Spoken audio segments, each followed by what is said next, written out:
هذا خطأ. تقول عند المصيبة إنا لله وإنا إليه راجعون، لكن عند الشدائد وعندما تريد أن تبدأ بأمر، وإذا كانت لك حاجة وفي مقدمة زواج وفي تأليف كتاب وفي مضيك لأمر، تقول لا حول ولا قوة إلا بالله.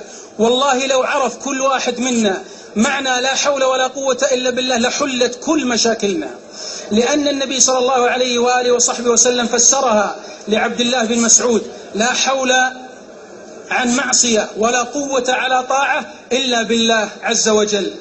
لا أطيل عليكم، لكن اسمعوا هذه القصة التي حصلت لعوف بن مالك الأشجعي رضي الله عنه وأرضاه، حتى تعرفوا أن هذه الكلمة مثل ما قال عنها ابن القيم الجوزية: تحمل بها الأثقال وتقتحم بها الأهوال ويدخل بها على من يخاف منه. يقول رضي الله عنه وأرضاه: أسر ابنه فجاء إلى النبي صلى الله عليه وسلم فقال: يا رسول الله، إن ابني في الأسر وإنني أشتكي الفقر. لقد أحصى بعض العلماء 40 موطن تقال فيه لا حول ولا قوة إلا بالله.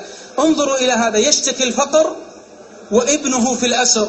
فقال: يا رسول الله، أريد الحل، أشغلتني أمه بالبكاء. فقال النبي صلى الله عليه وآله وصحبه وسلم: كرر لا حول ولا قوة إلا بالله، لأن في البخاري ومسلم قال: هي كنز من كنوز الجنة، هي كنز من كنوز الجنة. إذا فهمت إيش معنى كنز، الجنة كاملة كنز، ولا حول ولا قوة إلا بالله كنز في الجنة، يعني من نفائسها.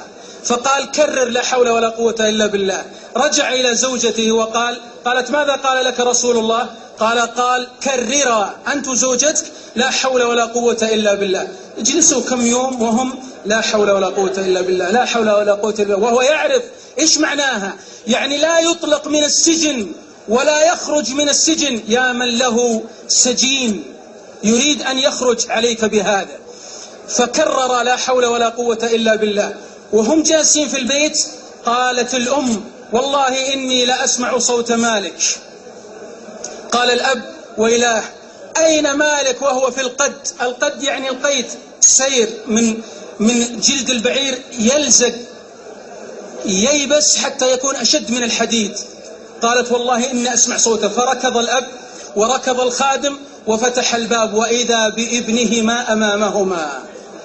فكيف نجا؟ لما كرر لا حول ولا قوة إلا بالله. يقول رضي الله عنه وأرضاه: غفل عني الحارس فخرجت وانكسر القيد، وإذا بي بالرحول، يعني مثل ما نقول، وإذا بالناقة أمامه، فركبها والقوم في غفلة، فمر على مسرحهم فساق 4000 راس من الغنم وأتى بها. قال أبوه: والله لا نأخذ شاة واحدة حتى نأتي إلى النبي صلى الله عليه وسلم. فلما جاءوا إلى النبي صلى الله عليه وسلم قال: هي لك. ففك ابنه من الأسر وخرج غنيا بعد أن كان فقيرا. من أراد أن تخرج ما في نفسه من الوساوس، من أراد أن يقتحم الهم ويكسره، فعليه بهذه الكلمة. من أراد أن يخرج من بوتقة الدين، فعليه بهذه الكلمة: لا حول ولا قوة إلا بالله.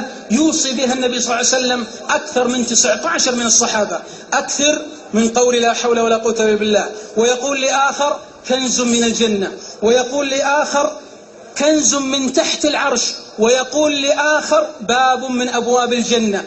أكثر من 19 صحابي يوصيهم النبي صلى الله عليه وسلم بالإكثار من لا حول ولا قوة إلا بالله. لو تأخرت على موعد وقلت لا حول ولا قوة إلا بالله، يعني يا ربي ليس لي حول وليس لي قوة إلا بك إني أصل، والله تصل.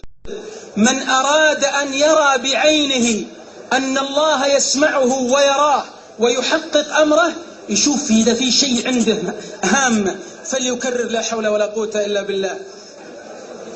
لكن يريد منك إصرار. لذلك في مسند الإمام أحمد أن النبي صلى الله عليه وسلم: من قال لا حول ولا قوة إلا بالله قال الله جل الله: أسلم عبدي واستسلم. لأنك تفوض الأمر لله عز وجل.